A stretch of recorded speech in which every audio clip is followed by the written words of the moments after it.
자, 이제 오늘 마지막 시간입니다. 3장이고요. 그 3장 같은 경우는요, 증권을 발행하고, 그리고 판매하고, 환매하는 그 과정 전체를 다 제가 웬만하면 3장까지 다 끝까지 할 거예요. 그래서 이 과정이 사실 중요합니다. 3장 좀 별표해 주시고요.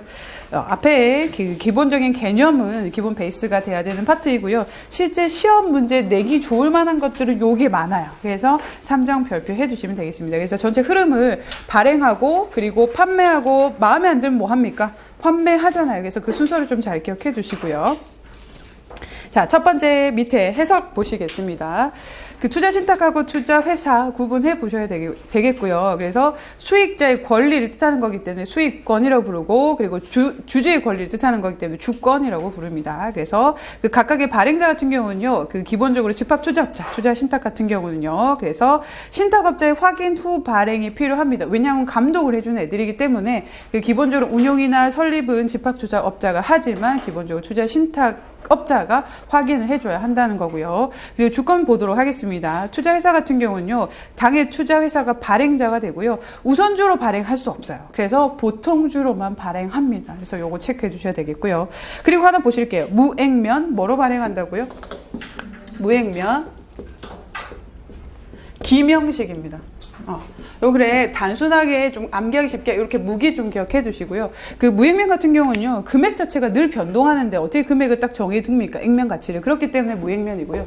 기명한다는 거 그겁니다. 예를 들어서 제가 이 컵이 있어요.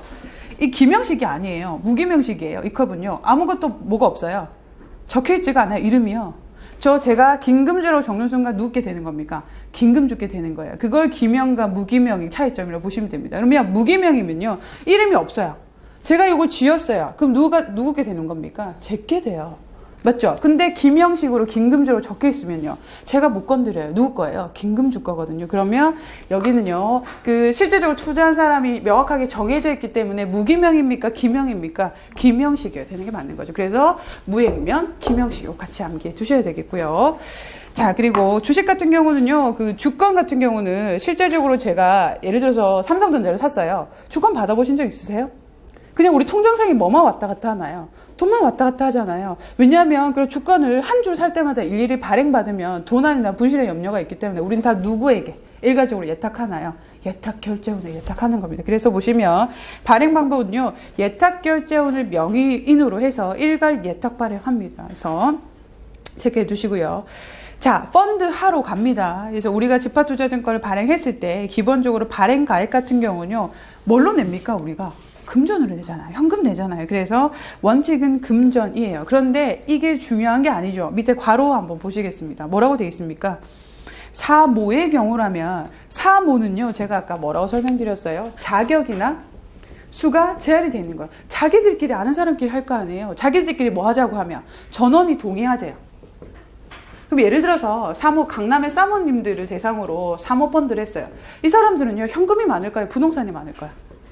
부동산이 많아요. 맞죠? 그러면 이 사람들은요, 돈이, 금전은 별로 없고 부동산이 많으니까, 야, 우리 금전으로 납입하지 말고 이번에 우리 부동산으로 납입하는 거 어때라고 하면 어떻게 할까요? 가능하다라고 하는 겁니다. 그래서 보시면 사모의 경우 다른 수익자의 전원의 동의를 얻었다면 무슨 자산으로 납입 가능하다고요? 실물 자산으로 납입 가능하다는 겁니다. 그래서 그 전원의 동의를요, 유치하게 뭐 3분의 1의 동의, 뭐 2분의 1의 동의 이렇게 나올 수 있으니까요, 유념해서 봐주세요. 전원의 동의입니다. 자, 그러면 이제 발행 절차 한번 보도록 할까요? 첫 번째, 그 투자 신탁의 소유권 발행자는 집합 투자업자이다. 맞나요? 네. 그리고 투자회사 같은 경우는요, 보통주만 발행 가능합니다. 주권은요, 우선주 가능하다, 우선주도 된다, 뭐 이렇게 안 되고요. 그리고 세 번째, 무액면, 기명식으로 해야 맞죠? 그렇죠? 간단합니다. 그리고 발행가액 납입은요, 원칙은 금전이고요. 예외적으로 사모일 경우는요, 3분의 1이 동의하면 가능합니까? 전원이 동의하다면 실물자산으로 납입 가능합니다. 실물자산은요, 부동산도 있어요. 근데 강남의 사모님들 걸친 게 다 뭐밖에 없어? 금밖에 없어. 그럼 뭐 할 수도 있어요? 금으로도 투자할 수 있어요. 네. 자, 그리고 이제 두 번째입니다. 집합투자증권의 공모 발행에 관련된 얘기입니다. 공모가 있어요.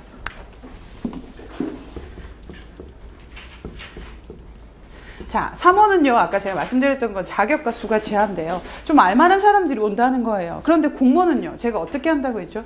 공개적으로 불특정 다수를 위해서 모집한다고 했어요. 그럼 여러분 생각해 보실게요. 펀드를 공부하러 오셨는데요. 징투를 합격하신 분들 상대로 하는 거하고 펀드 공부를 한 번도 해보시지 않으신 분들하고 공부를 어떻게 제가 가르쳐야 될까요? 훨씬 더 신경을 써야 되는 건 공모일까요? 사모일까요? 공모예요. 왜요? 3호는요. 자격과 수가 제한되어 있기 때문에요. 알 만큼 다 알거든요. 근데 공모는요. 어떤 사람이 공부하러 왔는지 어떤 자격증을 공부해봤는지 알아요? 몰라요? 몰라요.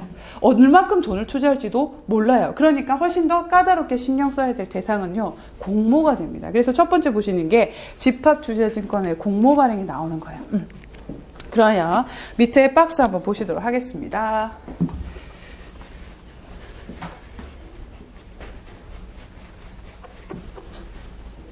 자, 공모 발행을 하려면요.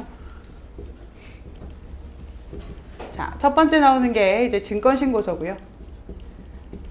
자, 이러이러한 주식을 만들고 싶습니다. 라고 증권신고서를 냅니다. 그러면 증권신고서를 내고요. 보편적으로 이제 15일 정도가 지나면 요때는요, 효력이라는 게 생겨요. 효력이 생겨야지 뭐 할 수 있을까요? 이때부터 제대로 투자자를 모집하거나 계약을 할 수가 있거든요. 그러면 왜 15일이라는 시간을 줄까요? 왜 15일을 줄까요? 예를 들어서 증권신고서를 수리하고요. 바로 다음날 효력 생길 수도 있잖아요. 왜 그 15일이라는 시간 줄까요? 저희 옷을 사거나 물건을 사게 되면 보통 2주 정도 시간 주죠. 왜 그럴까요? 왜 그럴까요? 보통 마음이 뭐 할 수 있어요?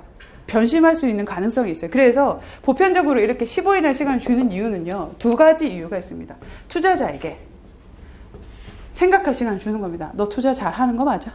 그리고 실제적으로 증권신고서 나 이러이러한 펀드를 하겠다. 이러이러한 주식을 발행하겠다라고 그 발행자 발행인에게도 너 잘한 거 맞지? 나 이 정도 잘한 거지? 라는 생각할 시간을 주기 위해서 이 15일이라는 시간이 주어지는 겁니다. 그래서 이거 체크해 두시면 되겠고요. 보편적으로 15일이에요. 그러면 여기 보시면 증권신고서가 있고요. 옆에 또 뭐가 있습니까? 투자설명서가 있어요. 그러면 투자 설명서를 가지고요. 투자자에게 뭐 하는 겁니까? 속된 말로 꼬시는 거죠. 야, 요런 거 있는데 너 한번 해봐. 라고 꼬시려면 꼬실 수 있는 무기가 뭐가 되는 겁니까? 투자 설명서예요. 그러면 투자 설명서는 언제 쓰냐면요. 증권신고서가 수리된 후에 쓴다? 틀렸습니다. 증권신고서가 정확하게 뭐가 된 날, 효력이 발생한 날에 뭘 쓴다고요? 투자 설명서를 씁니다. 제가 그림을 그려드리는 이유가 있어요. 그래서 증권신고서 옆에다가요. 투자 설명서 고란에 위에다가요. 효력 발생일에 증권신고서 효력 발생일에 투자 설명서 작성한다라고 적어주세요.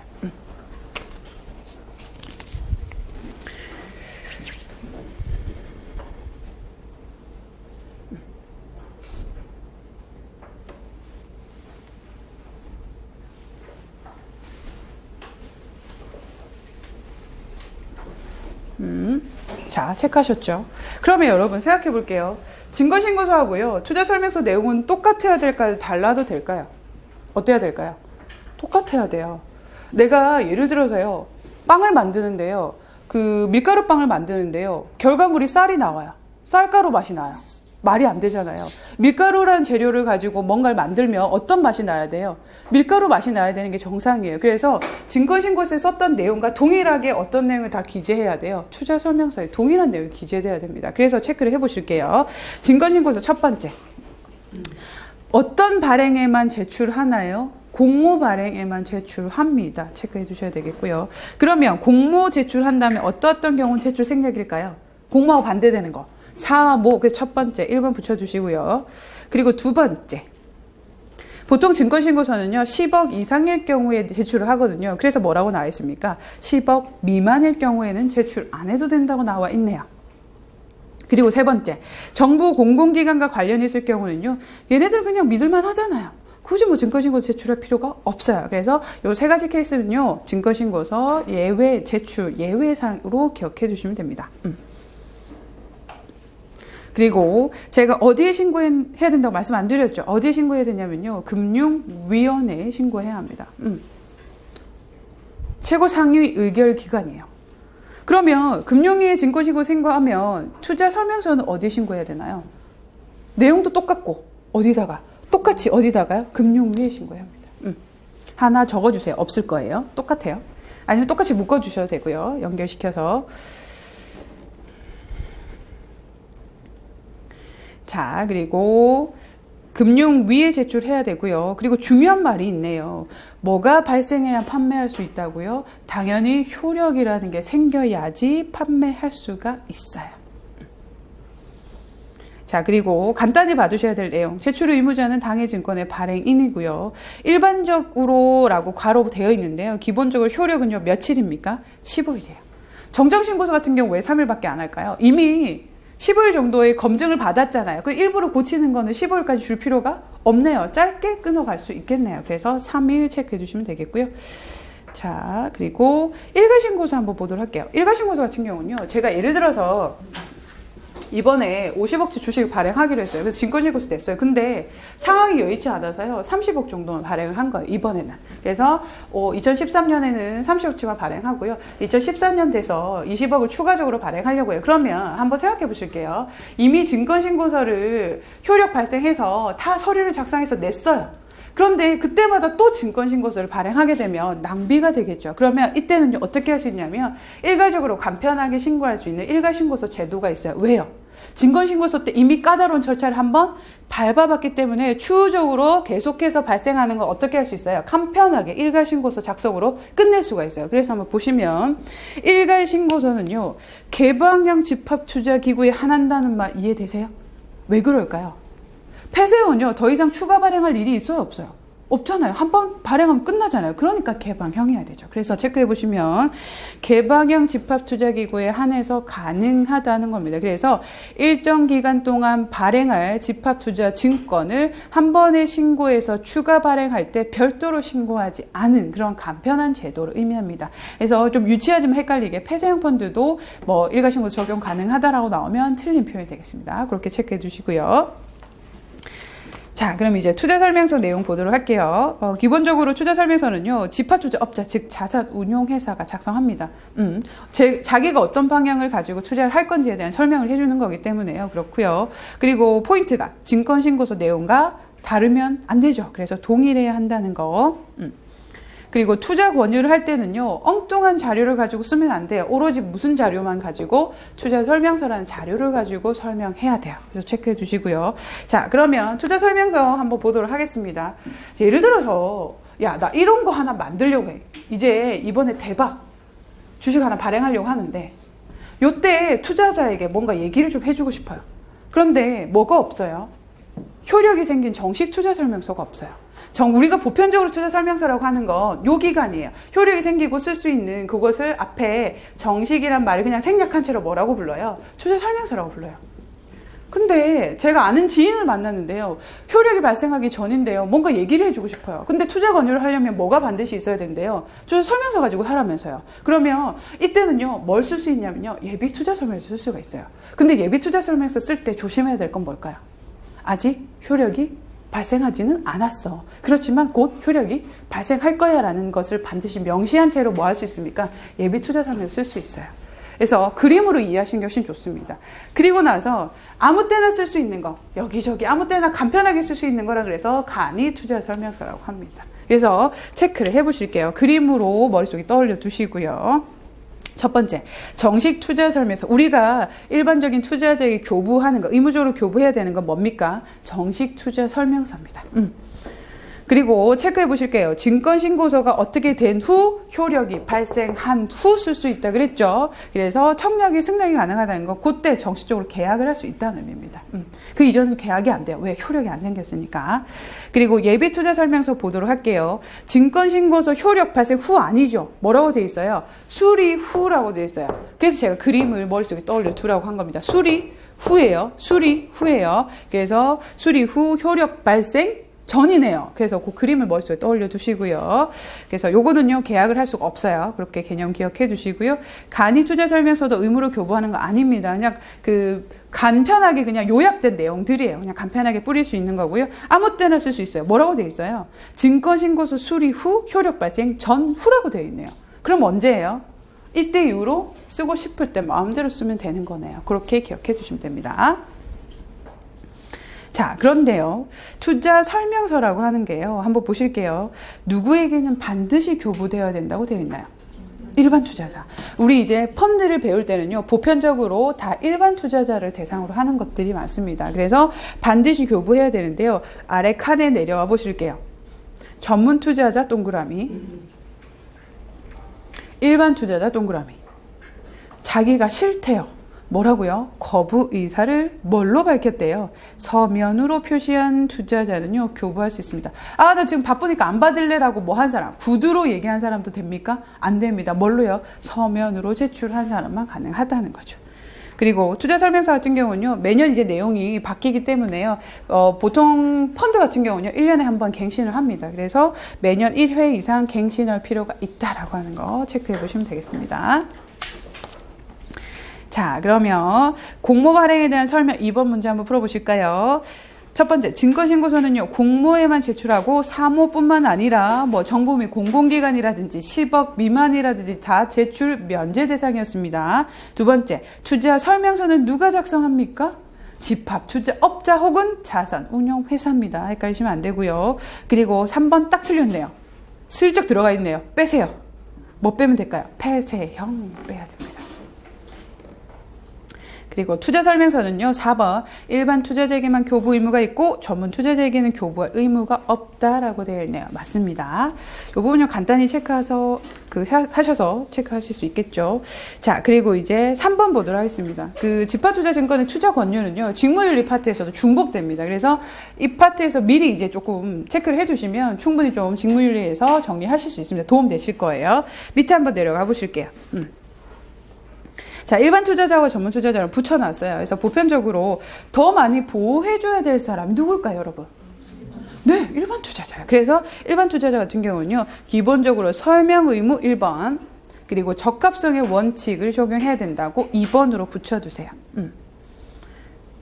자, 그런데요, 여기서 나온 전문 투자자를요, 제가 조금 자세히 나눠보도록 할게요. 이거 증권처 상담소에서 배우는 거거든요. 국가나 지방자치단체하고 한국은행 좀 묶어볼까요? 그리고 주권상장법인하고요. 그것도 따로 떼놓고요. 그리고 마지막 금융투자상품 잔고가 100억 이상인 법인, 50억 이상 개인, 요거 따로 묶어볼게요.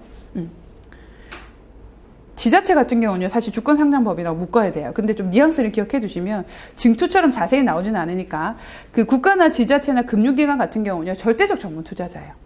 절대적 전문 투자자라고 하는 건요, 절대로 일반 투자자가 될 수 없어서 절대적 전문 투자자예요. 그럼 예를 들어서 국가가 투자를 하다가 나 잘 몰랐어, 나 그때 몰랐거든, 나 이제 일반 투자자 대우해줘, 나 좀 보호해줘라고 할 수 있습니까? 없습니까? 못한다 소리입니다. 그래서 걔네들은 전문 투자자예요. 그리고 주권상장법인 같은 경우는요, 자기는 지금은 전문 투자자예요. 그런데 필요에 따라서 나는 돈은 좀 있는데 잘 몰라, 잘 모르면 사실 전문 투자자 대우를 받으면 됩니까? 누구 대우를 받아야 돼요? 일반 투자자 대우를 받고 싶다고 얘기를 하면 뭐 할 수 있어요? 일반 투자자 대우를 받을 수가 있는 거예요. 그리고 마지막, 금융투자상품 잔고가 얼마예요? 100억 이상인 법인이에요. 그리고 50억 이상인 개인이고요. 하나 더 엔드 조건이 있어요. 50억 이상인 것과 통장 잔고가 1년 이상 유지돼야 돼요. 네, 요 요건이 동시에 충족해야 됩니다. 그래서 아까 주권상장법인 같은 애들은요, 자기가 왔다 갔다 할 수 있어서 상대적 전문 투자자라고 부르고요. 마지막에 얘네들은요, 자발적 전문 투자자라고 불러요. 한번 생각해 보실게요. 법인인데요, 투자 금액이 100억이에요. 장난 아니죠. 근데 개인이요, 투자하고 있어요. 5억도 아니에요. 얼마 정도 투자하고 있어요? 투자 자금이 50억이에요. 그러면 걔네들은 더 이상 일반 투자자 대우는 못 받아요. 전문가로 볼 수 있다라고 하는 거죠. 그래서 걔네들을 모두 다 합쳐서 전문 투자자라고 해요. 자, 그러면 밑에 한번 보도록 할게요. 전문 투자자 같은 경우는요, 서면을 통해서 뭘로 전환 가능해요? 일반 투자자 전환할 수 있어요. 그런데 누군 절대 안 돼요. 절대적 전문 투자자는요, 절대로 옮겨갈 수는 없어요. 그래서 괄호 안에 보시면 일반 투자자 같은 경우는요, 서면을 통해서 전문 투자자로 전환 불가합니다. 왜 그럴까요? 자기 잘 모르면서 전문 투자자로 가겠다는 건 거짓말이잖아요. 맞죠? 이렇게 하면 안 되죠. 그래서 안 돼요. 그런데요, 전문 투자자 같은 경우는 왜 일반 투자자에 갈 수 있어요? 난 돈만 많지. 나 잘 몰라. 그러니까 나는 일반 투자자 대우를 좀 해줘. 보호를 해줘라고 할 수 있어요. 맞죠? 그런데 만약에 일반 투자자가 아는 척해서 전문 투자자로 가서 손해를 보면요, 누가 책임질 건데요? 책임 못 지잖아요. 그러니까 못 간다는 겁니다. 그렇게 해석해 주시면 되시고요. 그래서 일반 투자자는요, 요건을 갖춰야만 전문 투자자가 될 수 있어요. 함부로 다 될 수 있는 건 아니고요. 그리고 두 번째 땡이 사실 너무너무 중요합니다. 별표해 두셔야 돼요.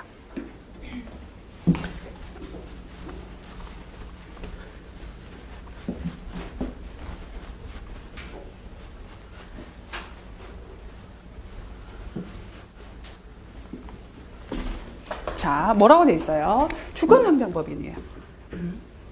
네.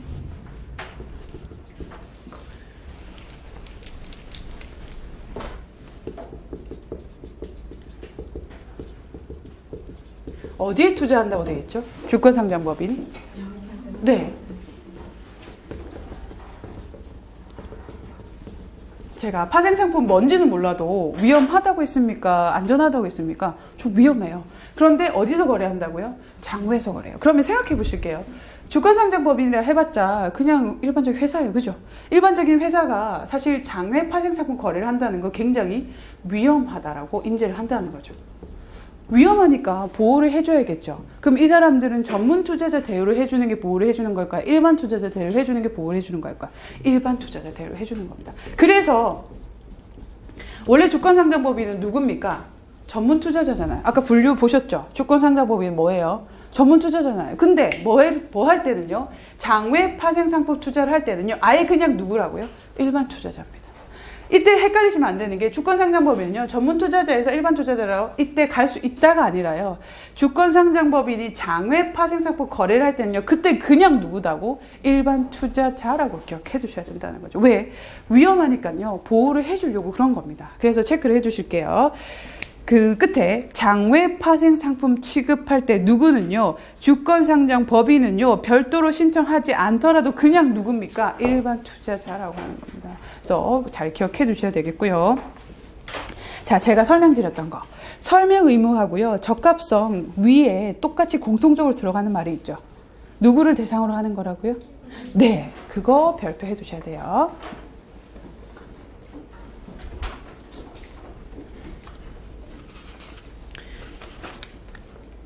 자, 그러면 설명 의무 같은 경우는요, 요건 간단한 내용들이니까 빨리 한번 보도록 할게요. 중요한 사항에 대해서 이해할 수 있도록 설명합니다. 그런데요, 이렇게 시험 문제 나와요. 중요하지 않은 내용이에요. 근데 상대방이 이해를 못해요. 그러면 설명해야 할까요? 그냥 넘어가도 될까요? 어떻게 할까요? 제가 별 쓸데없는 소리를 계속 하는 거예요. 수업하다가. 안 중요해. 이해를 못 하시네요? 여러분들이? 그러면 넘어가도 될까요? 반드시 해야 될까요? 넘어가도 돼요.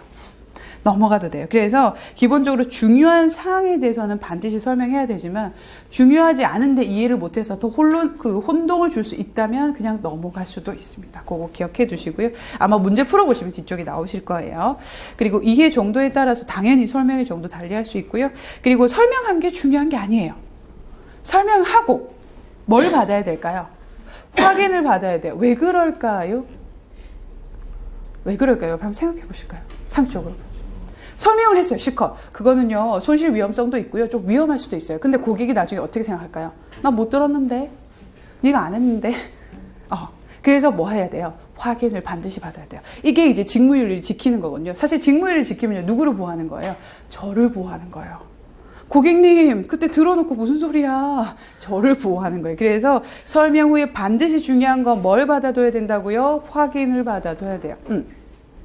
자, 확인을 받으려고 하는데요, 고객한테요, 저기 여기서 서명해 주세요 이랬어요. 고객이요, 저 글씨 못 써요 할 수 있어요. 그래서 글씨 못 쓰세요? 그럼 뭐 하세요? 말은 할 수 있죠? 그러면 녹취 따면 됩니다. 저 말도 못해요. 그러면 뭐 자동 응답 시스템에 응 대답은 하실 수 있죠? 이렇게 수단과 방법을 가리지 않고 다 해야 됩니다. 그래서 이런 방법들이 있는 이유는 수단과 방법을 가리지 말고 뭐 하라 소리예요? 반드시 확인을 받아야 된다 소리예요. 그래서 서명의 방법, 그 확인의 방법은요, 서명, 기명 날인, 녹취, 전자우편, 우편, 전화, 자동, 응답 시스템 방법 등을 모두 활용할 수 있다는 게 그 표현입니다.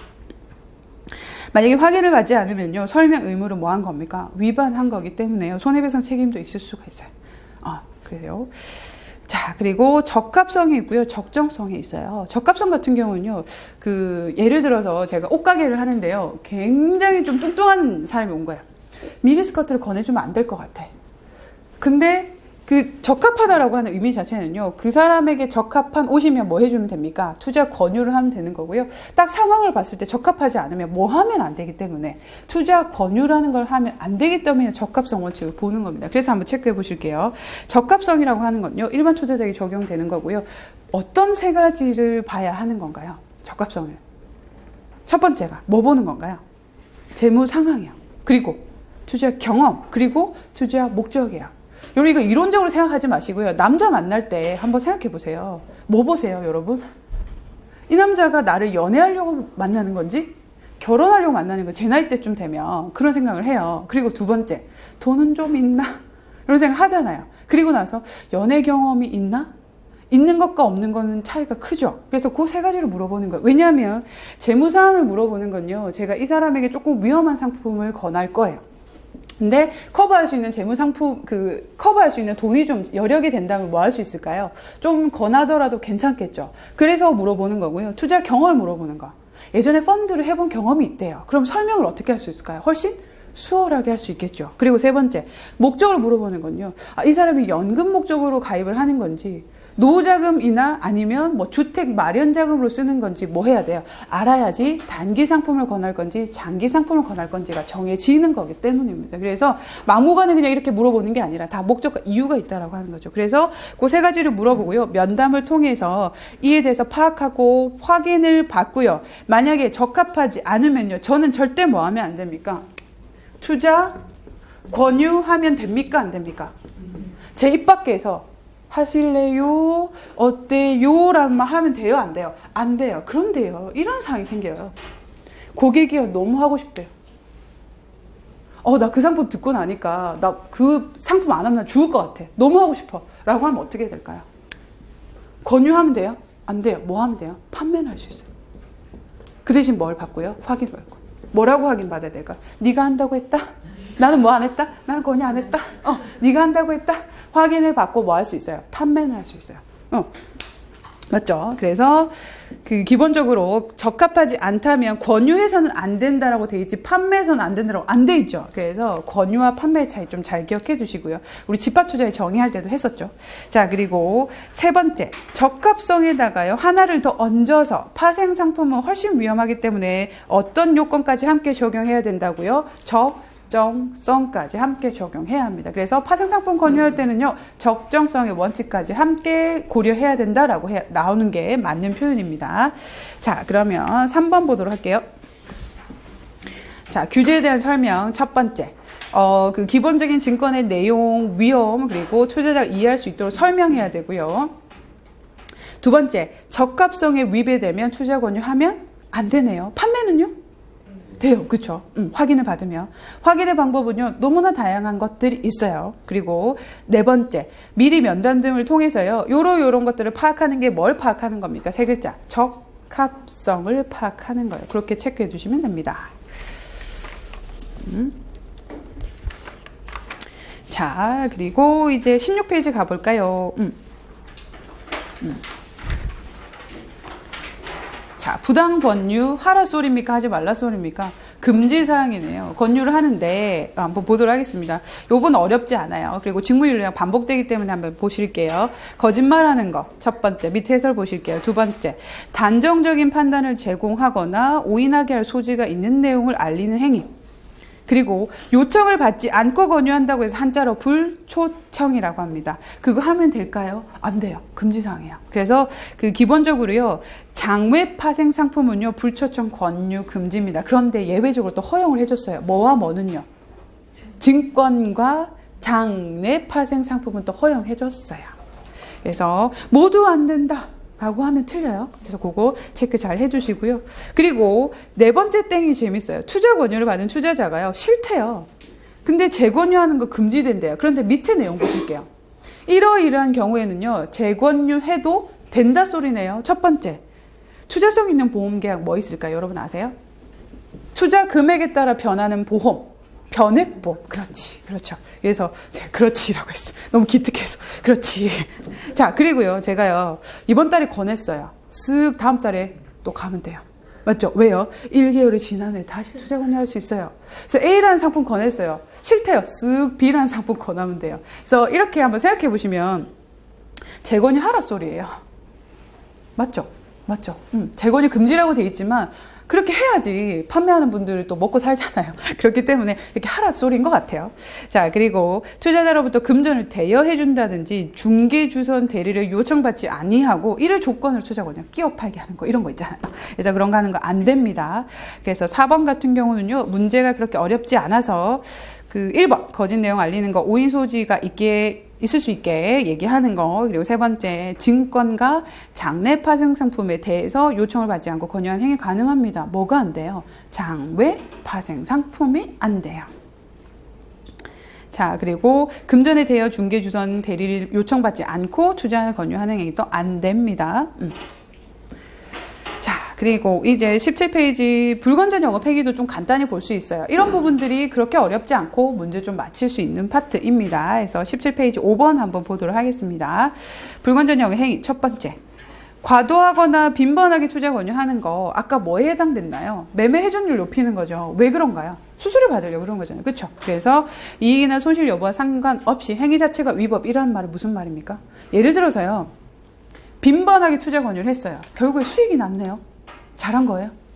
아니에요. 그러면 그 과정을 보는 겁니까? 결과를 보는 겁니까? 과정을 보겠다는 얘기예요. 그래서 손실이나 이익의 결과 상관이 있습니까? 없습니까? 없어요. 그래서 그 자체가 위법이라고 하는 거. 그리고 재산상의 이익을 제공하는 것도 안 되고요. 뭐도 안 돼요. 제공받아서도 안 돼요.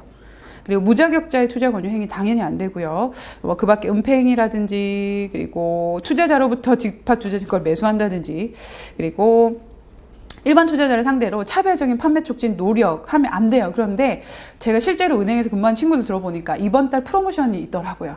무조건 팔아야 되더라고요. 그래서 이게 현실과는 좀 안 맞는 것 같기도 해요. 그죠? 자, 그리고 판매 대가로 매매 중 강요하다든지 그리고 제일 끝에 뭐 손실보전 이익 보장하면 안 돼요. 그런데 그 끝에 보시면 예외적으로 사전에 준법감시에 보고하고 자신의 위법 행위 여부가 불명확한 경우에는요, 사적 화해라고 하는 것은요, 야, 좋게 좀 보상해줄게, 끝내자라고 했을 때, 그래서 하해 수단으로 손실을 보상하는 행위라든지 위법 행위로 인해서 손해를 배상하는 행위 등은요, 예외적으로 인정할 수도 있습니다. 그래서 그것까지만 체크해 주시고요. 그리고 5번은요, 불건전 영업행위에 해당되지 않는 거 없어요. 그쵸? 이건 답을 낼 수가 없어요. 1, 2, 3번 모두 해당되기 때문에요. 정답은 4번이네요. 그죠? 간단히 보실 수 있습니다. 자, 그리고 이제 투자 권유 대행이에요. 투자 권유 대행이 위에다가요. 뭐라고 하나 적어주시냐면요. 권유밖에 못해요. 얘는 권유만 할 수 있어요. 그래서 저는 그냥 이렇게 외우거든요. 그냥 only 권유. 투자 권유 대행이는요. only 권유만 해요. 그 기본적으로 회사하고요. 보통 증권회사에 많이 소속돼 있어요. 그리고 투자 권유 대행이 있어요. 그래서 그 기본적으로 또 투자자가 있죠. 그래서 이 둘 사이를 뭐 해주는 겁니까? 그냥 연결시켜주는 다리라고 가교 역할을 하는 사람이라고 보면 돼요. 그래서 회사에 소속되어 있긴 하나 권한은 부여했어요? 하지 않았어요? 권한은 부여 안 했어요. 근데 웃긴 게요. 지켜야 될 거는요. 또 다 지켜야 돼요. 투자권유 대행 같은 경우는요. 그래서 봐두시면 첫 번째 지켜야 될 건 다 지켜야 된다고 했죠. 그래서 1번 보시면 적합성 설명 후 지켜야 돼요? 안 지켜야 돼요? 지켜야 돼요. 지킬 건 다 지켜야 돼요. 그래서 두 번째 위반 손해 시 그 손해배상 책임 및 사용자 책임이 따른다라고 하는 거 누구에 소속되어 있기 때문에 회사에 소속되어 있기 때문에 얘가 잘못하면 누가요? 사용자 책임이라는 건 얘잖아요. 이 요즘에 이런 것만 봐도 그럴걸요? 이 음료수나 과자만 사더라도 앞에 누가 있어요? 만든 사람 있잖아요. 그래서 사용자 책임이란 거 그거예요. 그래서 찾아보시면 여기 없네요. 자, 들어가. 자, 그리고 세 번째. 기본적으로 그 투자회사로부터 위탁을 받아 중개 업무를 수행하는 자죠. 그래서 투자자와 직접적인 계약 체결할 수 없고요. 연결해줄 역할만 합니다. 그런데요. 투자권유 대행위는요. 파생상품 권유 못해요. 위험해서요. 파생상품은요. 위험해서요. 간단히 보실 수 있습니다. 자, 그리고 제가 오늘 목표한 건요. 19페이지까지입니다. 원활하게 잘 진행되고 있어요. 자, 그리고 광고하고 판매 보수 수수료 이 부분 좀 재밌어요. 이제 간단히 외우고 시험 문제 좀 잘 맞출 수 있는 파트라서 광고 한번 보도록 할게요. 자, 기본적으로요. 요즘에 이제 투자 광고 굉장히 많이 나와요. 그런데 자칫해서 그 광고 자체가 많은 사람들에게 오해를 줄 수 있기 때문에 좀 까다로워요. 그래서 밑에 박스를 보시면 필수적으로 포함되어야 할 사항이 포함되어야지 내보낼 수가 있어요. 광고를. 그래서 보시면 광고는요. 준법 감시인의 사전 승인이 떨어지고요. 그리고 난 다음에 금융투자협회가 심사해서 심사피를 찍어줘야 뭐 할 수 있습니까? 광고를 내보낼 수가 있어요. 그래서 보시면 필수적으로 펀드에서는요, 포함되어야 될 내용이 있어요. 광고에. 첫 번째, 투자 설명서를 취득 전에 반드시 읽어보세요. 1번입니다. 그리고 제가 실적 배당 여러 번 설명드렸죠. 손실이 나면 누구 책임이야? 네 책임이야 라고 하는 거. 그래서 손실의 투자자 기속 사실도 알려줘야 돼요. 마치 펀드가 또 과거의 수익률이 다인 양 광고할 수 있죠. 과대 광고. 그렇기 때문에 제일 끝에 과거의 운용 실적이 미래의 수익률을 보장하지 않는다는 사실도 반드시 명시해야 합니다. 그렇게 해서 체크해 두시고요.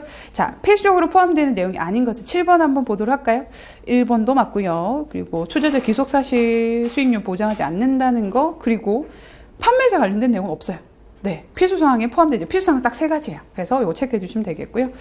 자, 광고 준수사항. 광고 준수사항보다 필수사항이 더 자주 나와요. 이게 더 중요하잖아요. 그죠? 그래서 준수사항 박스 한번 보도록 할게요. 기본적으로요, 수익률이나 운용 실적을 표시하는 경우 좋은 기간의 것만 표시하고 싶잖아요. 여러분 카톡이나 페이스북 보면 예쁜 것만 올리잖아요. 사람 마음이 그런 거 아니겠어요? 그래서 좋은 것만 올리고 싶지만 안 돼요. 왜? 그래서 과거 수익률도 함께 표시해야 돼요. 아, 이렇게 해서 수익률이 이렇게 나고 있구나를 흐름을 볼 수 있어야 하기 때문에. 그리고 두 번째, 비교 광고를 할 때 명확한 근거 없이 열등하거나 불리한 것을 표시하지 말 것. 그런데 이 문장을 오해하시는 분들이 있어요. 비교 광고는 아예 안 된다. 맞아요. 맞아요. 할 수 있어요. 맞죠? 그래서 비교 광고를 할 때는요, 명확한 근거가 있다라고 하면 광고 가능하다라고 하는 겁니다.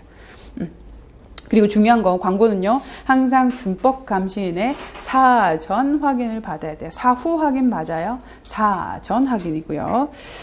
그리고 광고 계획서와 광고안은요, 이걸 콘티라고 한다고 하더라고요. 그래서 광고안을 협회에 제출해서 심사를 받고요. 그리고 광고 관련 내부 통제 기준을 수립 운용해야 하고요. 그리고 끝에 심사필, 준법 감시인의 심사필을 표시해야 합니다. 그리고 그 다음 땡이 좀 자주 나와요. 한번 보실게요.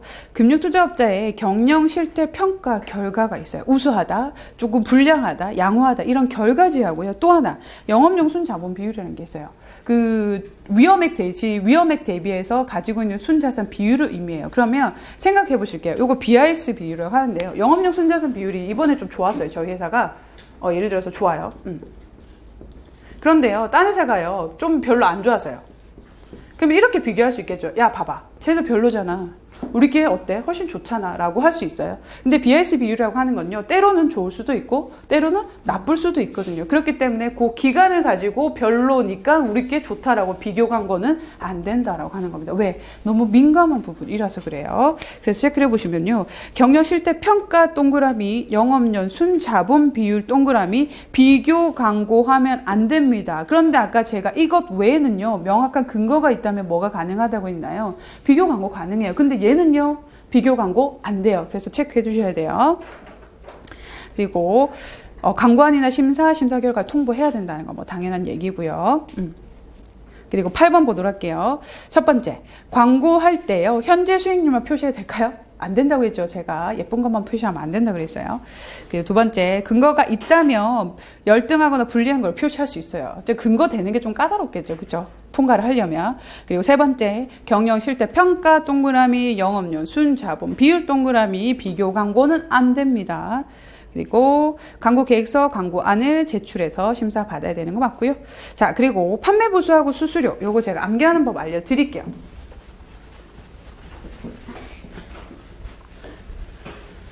자, 한번 비교해 보겠습니다. 제가 아까 영상을 통해서 나왔었죠. 자, 판매 보수 같은 경우는요, 야, 펀드 좀 운용하고 관리해줘서 고마워. 그런 대가를 주는 겁니다. 그런데 수수료 같은 경우는요, 제가 은행에서 이 시간에 돈을 뽑아요. 뭘 떼요? 수수료 떼잖아요. 그래서 그런 수수료 생각해 보시면 되세요. 제가 판매 회사에 가서 직접적으로 자산 운용 회사에 가서 사실 원래 펀드를 사야 하는 게 맞잖아요. 근데 그런 수고를 누가 다 덜어줬어요? 판매 회사가 그런 수고를 다 덜어줬죠. 그 대신 뭘 떼가요? 수수료 떼가잖아요. 그래서 몇 번 떼가요? 한 번만 떼가요.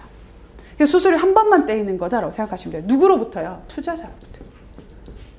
그런데요, 관리하고 운용하는 건요, 굉장히 지속적으로 해주는 어떤 패턴이죠. 그러면 한꺼번에 떼는 게 아니라 지속적으로 떼야 돼요. 그리고 몇 % 떼는지를 제가 알려드릴게요. 이건 굉장히 만족스러우실 겁니다. 제가 발견한 거예요. 숫자가 한 개예요. 글자 중에 1%예요. 반응이 좀 나오나요? 네. 숫자가 몇 개예요? 2개예요. 몇 프로예요? 2%예요. 굉장히 이거 할 때마다 웃음꽃이 좀 피곤 해요. 네. 그래서 기억해 보실게요. 판매 보수 같은 경우는요, 누구로부터 취득해야 돼요? 운용해 주는 거니까 대가로. 집합투자 기구로부터 취득해야 되고요. 지속적으로 1%를 떼는 겁니다. 그런데 판매 수수료는요, 투자자에게 그 한 번 일회성으로 떼는 거고요. 몇 프로를요? 2%를 떼는 겁니다. 그래서 9번 정리 한번 해 보실게요.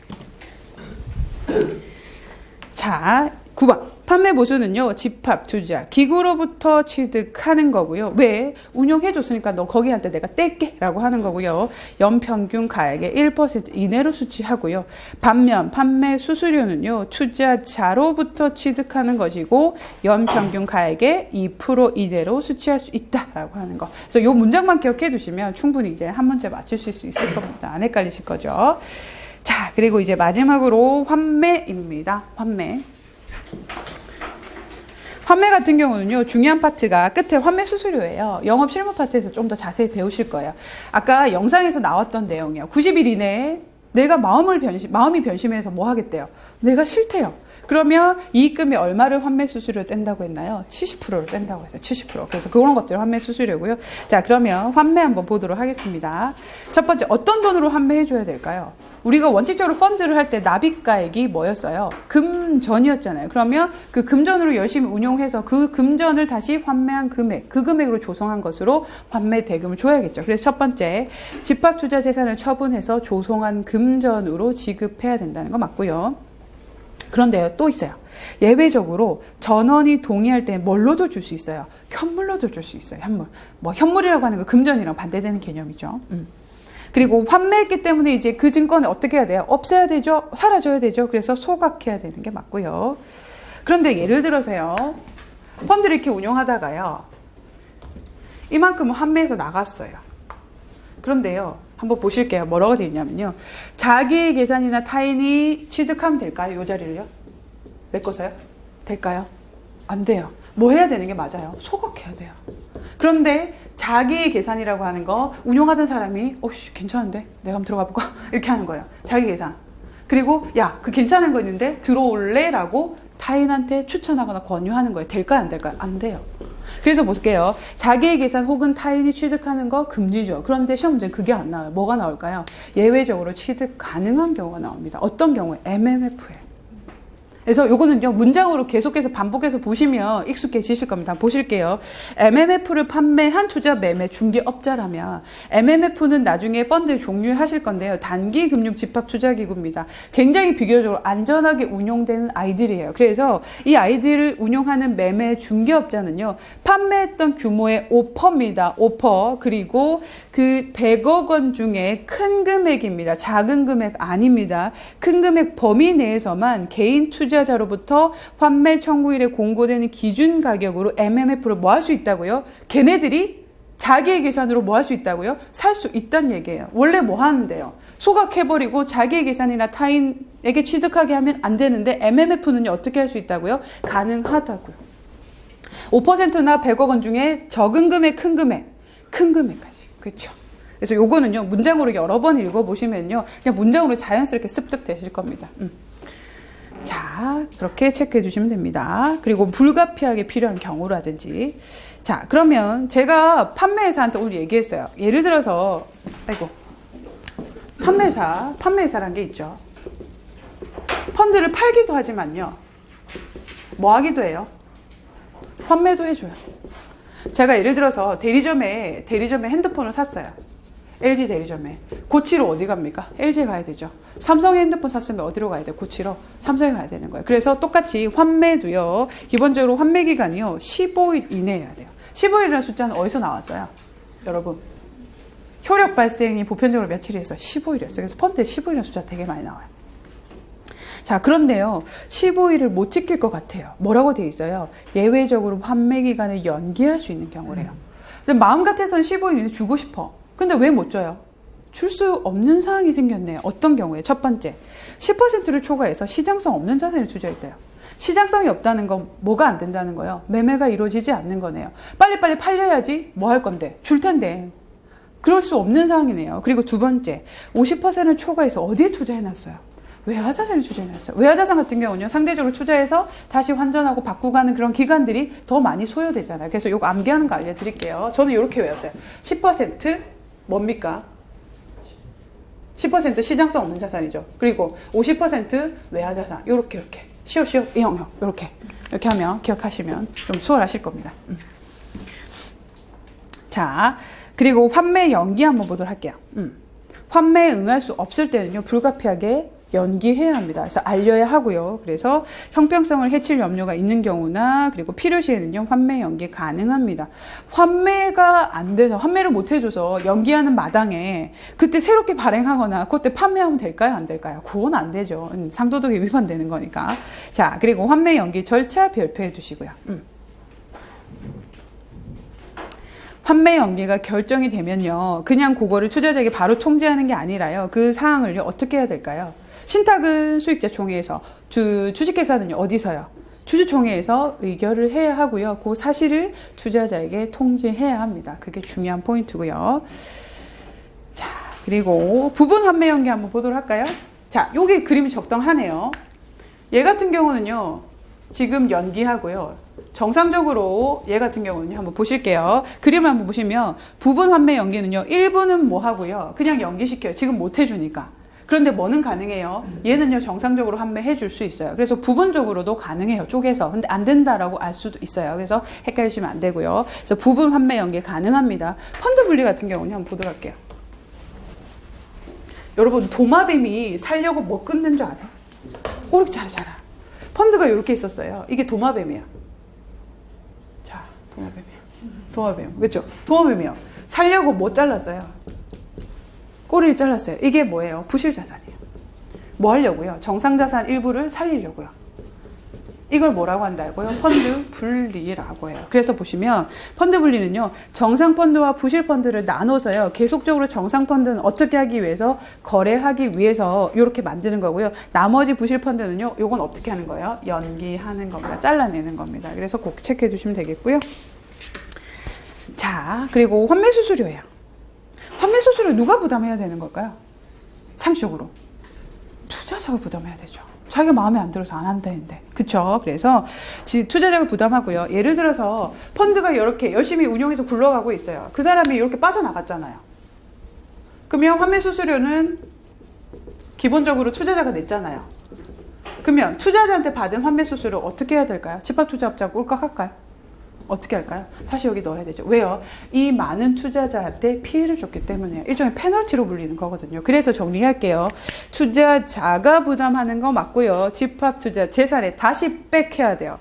그래서 귀속해야 되고요. 집합투자업자가 꿀꺽 삼키면 됩니까? 안 됩니까? 안 됩니다. 귀속되면 안 된다고 설명되어 있어요. 그리고 그 환매 관련된 거는요, 영업실무에서 좀 더 자세히 할 겁니다. 그래서 환매 가격 같은 경우는요, 순자산 가치 기준 가격으로 하고요. 그리고 미래 가격 기준으로 환매합니다. 미래 가격도 나중에 배우실 겁니다. MMF 같은 경우는요, 당일 가격 기준으로 합니다. MMF 같은 경우는요, 오늘 가격이나 내일 가격이나 엊그제 가격이나 뭐 모레 가격이나 차이가 없거든요. 그래서 당일 가격으로 적용 가능합니다. 그렇게 체크해 두시면 되겠고요. 자, 10번입니다. 마지막 문제 풀게요. 첫 번째.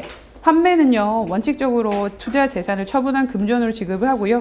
예외적으로 수익자 과반수 이상의 동의시에는 현물 지급 가능합니까? 전원입니다. 이때까지 과반수 없었어요. 그리고 즉시 소각해야 되는 거 맞죠? 그리고 원칙적으로 환매는 며칠이에요? 15일이에요. 그런데 시장성 없는 자산의 몇 퍼센트 초과? 10%. 그리고 그 외화자산은요, 얼마였어요? 50%. 그렇죠. 뿌듯해요. 자, 환매 수수료는요, 일반적으로 누가 부담합니까? 투자자. 투자자가 부담하는 수수료가 판매 보수였나요? 판매 수수료였나요? 판매 수수료였나요? 투자자는요, 그 두 가지를 부담하네요. 그래서 부담한 판매 수수료는요, 집합투자 기구의 재산에 기속된다 혹은 편입된다라고 기억해 두시면 됩니다. 자, 그러면 수업 마치도록 해도 될까요? 네. 집에 가서 복습 잊으시면 안 됩니다. 복습 잊으시면 안 되고요. 내일 김정선 강사님 오시면 수업 잘 듣고요. 제가 하나 바람이 있다면 제가 29일 맞죠? 토요일이 일요일 29일 맞나요? 30일인가요? 네, 30일 날 제가 수업하러 올 텐데 꼭 다 계셨으면 좋겠어요. 네, 이제 벌써 17일 남았어요. 그렇죠? 17일 남은 기간 동안 제가 처음에 말씀드렸던 것처럼 마음 좀 단단히 먹고요. 벌써 마음이 떠나셨네요. 집에 가고 계신 거세요? 네, 마음 단단히 먹고 복습 잊지 마시고요. 매일매일 쌓아서 실력을 만들어 가는 겁니다. 여러분 오늘 비 오는 날 고생스럽게 와주셔서 감사드리고요. 만나서 반가웠습니다. 여러분 얼굴 한번 쳐다봐 주세요. 자, 인사하겠습니다. 오늘 고생하셨습니다. 감사합니다. 네.